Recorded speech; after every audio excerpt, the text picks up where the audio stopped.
Alright, so it is June 2nd, 2012, and this side of my face is all washed out because I have one light from one direction. Alright, so I was asked yesterday on my vlog about something that I can't remember. One was about how to deal with people with mental illnesses and things like that, as far as relating to them. One thing that I have found when I have dealt with time and time again, patients with dementia and things like that, they're confused a lot of the time, and I find it best not to argue with them. Like if they think it is 1923, it's okay if they think it's 1923. Because the more you argue with them and you try to redirect them, the more agitated they get and the more aggravated, and then that just makes everything more difficult. I find that a lot of times they like to talk, they like to walk around, they like to fiddle with little things. Some of them like to fold washcloths or towels or whatever. So just letting them talk and asking them questions and actually appearing interested, if not actually being interested in what they're talking about, in their history. You can ask them about their family and about when they grew up, and they just love talking about that stuff. In general, from what I found. What was the other thing? Diary of a Dead Man. The idea that I come up with for writing something about Diary of a Dead Man. I do have the black journal that I have right there. You probably can't really see it too well. It's right there.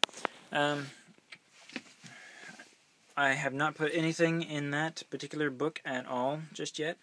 I'm not really sure how I want to do that Diary of a Dead Man.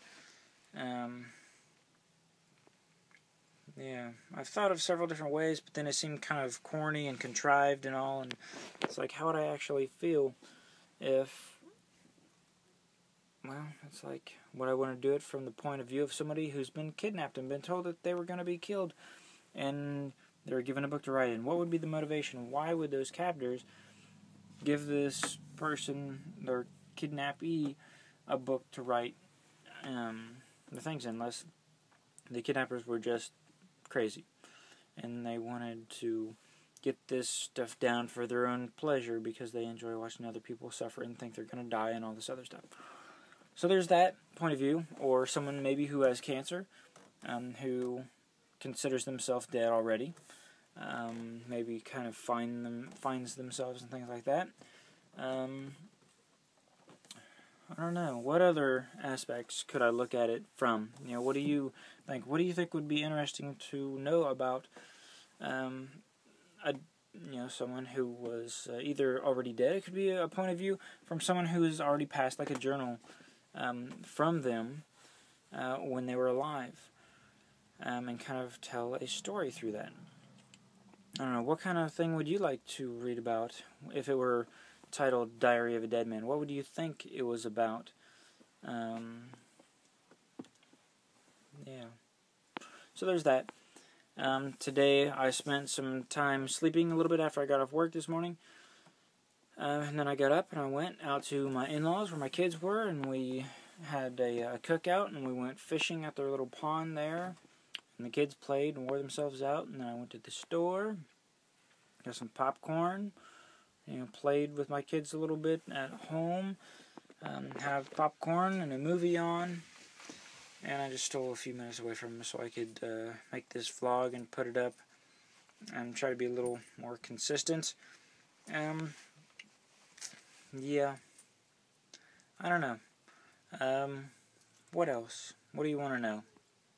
Whether it's about me or my work or my writing or ideas for writing or other hobbies, things that I like photography, drawing, crafts, woodworking, reading, odds and ends, books on just all kinds of different stuff, knots.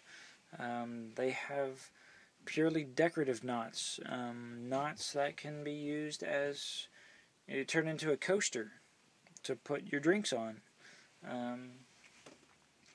Yeah.